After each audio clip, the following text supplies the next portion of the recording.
Madam Chair. I come from an era where newsrooms have always sucked the money out of a company, okay? It doesn't matter if it's radio, it doesn't matter if it's newspaper or television. Executives go like this because it is the area of the business where it always costs money to do the business. And of course, there's the editorial, here is the line of the newsroom, and the other one is, as you know, the advertising. But that line, you can't come over on the editorial side, at least when I was in it. They were never encouraged to come into the newsroom. Now, Ms. Roy, you talked about compensation. You talked about business model. What is the business model? How can people make money other than subscribing to Mr. Geist after his editorials? How can you make money to make a living, if you don't mind me saying? Yeah. That's the question all the newsrooms are exploring right now, because it is an existential question for the business model of news, something that has been our business model for over a century, funded by advertising, then subscription. The key thing for newsrooms right now is how do we build a relationship with our audience? And a lot of newsrooms are going towards building direct relationships with their audience rather than depending on referral traffic from social media, which went away after Bill C-18, and then now Google search, which is dropping. The problem that is happening is with search traffic completely collapsing, you are having tech companies able to create a competitor to journalism products with journalists reporting. And not just that, for Canadian journalism, it's extremely important because right now, OpenAI is being sued by the top Canadian publishers like CBC, Toronto Star. As a result, ChatGPT does not show you any news from these Canadian publishers. So when you go and ask about questions about Canada or anything like that, you are getting news from outside of Canada as sources informing the public there.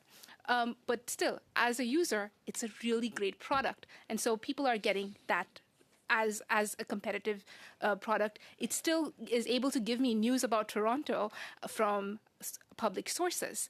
And it's becoming that competitor to the Star. So what we're having is this broken place where people are able to go and connect to and find just the Toronto Star news, for example, or CBC's news, because that used to be one of the key ways was search. And so increasingly that link is being broken, that funnel is broken. And so what right now, two areas where newsrooms are really investing in. One is looking at how they can be more outside in the communities, connect one-on-one with their audience members. And the second one is what type of competitive products are they able to create with today's technology and reimagine what news looks with today's infrastructure. That requires a lot more investment that unfortunately a lot of newsrooms do not have to compete with the technology companies of Silicon Valley. And that's one of the critical gaps that has to be filled and supported for the news industry. We need to build a technology infrastructure for newsrooms. Where does the trust come in news? Where does the trust come in news? Where is the trust in AI in newsrooms now? So you've mentioned, and trust is the big thing, I think, from the public here. We've had Ms. Tate here from the national broadcaster, and she admits there is a decline in trust in newsrooms. So how can we get trust in AI in news? How is that going to work? A lot of work is being done in understanding and being transparent with our audience. And so I think that's the next big thing about how are we using AI within news itself in the news gathering process. It's helping us do better stories. Vicky was highlighting a lot of ways in which it's helping us in distributing the news better. But I think fundamentally, something that we can really defer from a tech giant like ChatGPT is when they go wrong, you cannot hold them to account.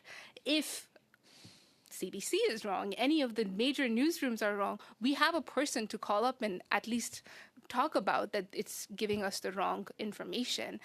It is a Canadian company. It is a Canadian journalist. It will be, at the end of the day, a Canadian who has gone and reported and found that information. And so I think that trust is something that newsrooms are trying to really highlight, the individual voices, the individual reporters who are going and gathering that information and building that connection. But again, what's happening is just that top funnel is completely being broken because it is all captured, a lot of that, by tech giants.